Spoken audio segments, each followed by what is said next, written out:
I'm Joe Cridland, and I've had a passion for scooters for a very long time. As long as I can remember, since my dad introduced them to me at a very young age. First kind of scooter that grasped my attention was the Vespa. Now that I have my own, I'm on a mission to find out more about the scooter scene and the culture behind the Italian-born vehicles which have been cemented into British culture.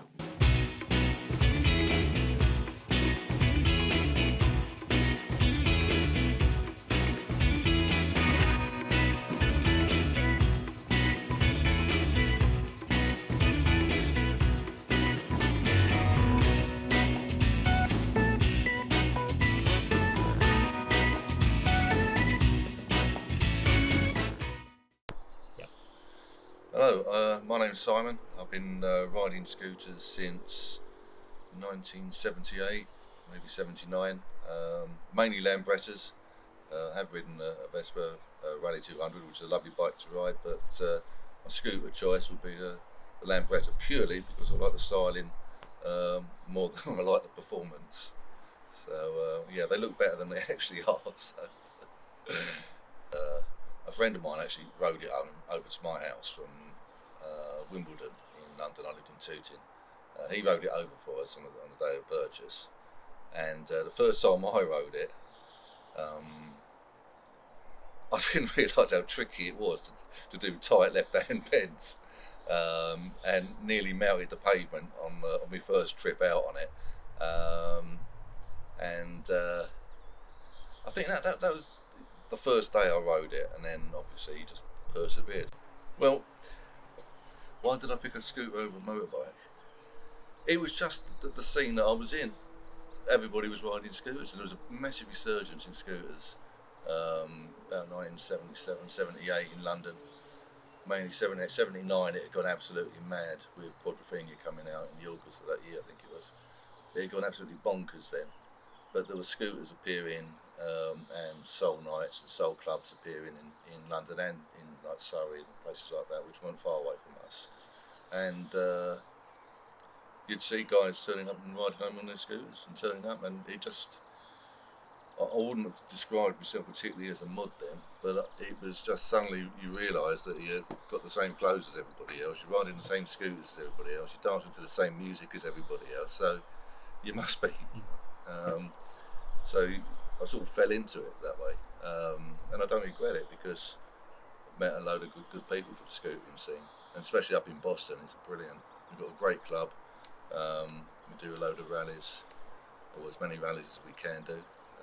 Not all together, obviously, but yeah, it's great. We've made a lot of good friends up here doing it. So, yeah. The term modernist came about from the arguments back in the day, in the late 50s actually, in the jazz clubs between traditional jazz and modern jazz. The guys that were into modern jazz called themselves modernists, but they were suit wearing, smart, and really they were as smart as they could be at the time. And I think, okay, you try and be as smart, or you wear the clothes that you like, it doesn't matter what they are as long as you're smart. So, you know, what's some modernists today meant to be wearing?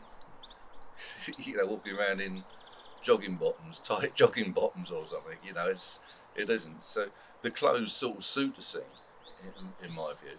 I mean, I've got no problem with anybody wearing whatever they want to wear, but, yeah. Where do you think the home of mods is? London. That's it, full Yeah. stop.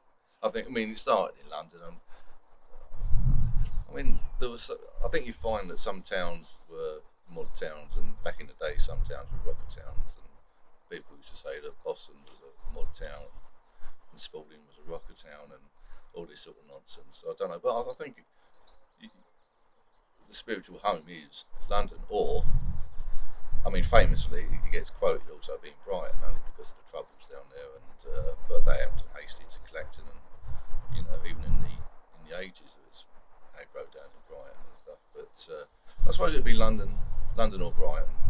I mean, from where we were in South London, Brighton's only 46 miles away, so on a scooter it's not far.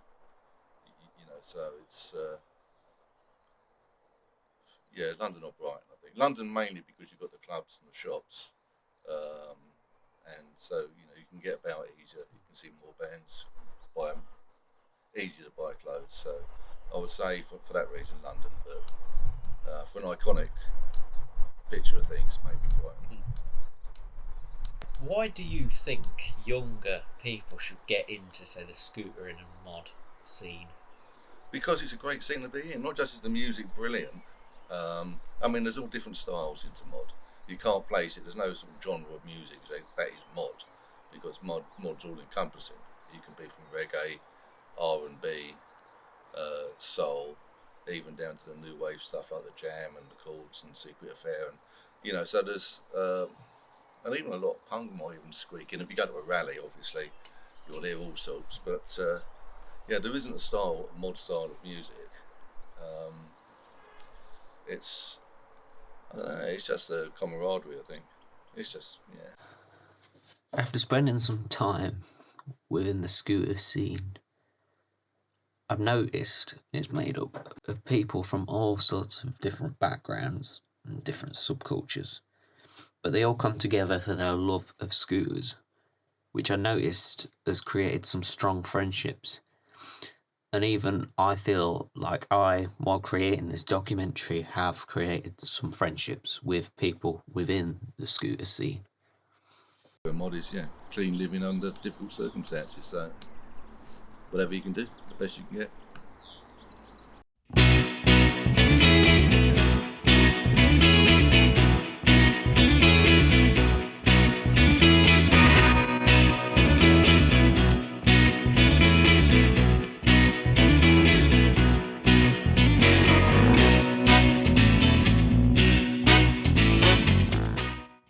But they are complete and utter money bits, and there's times that I wish I hadn't.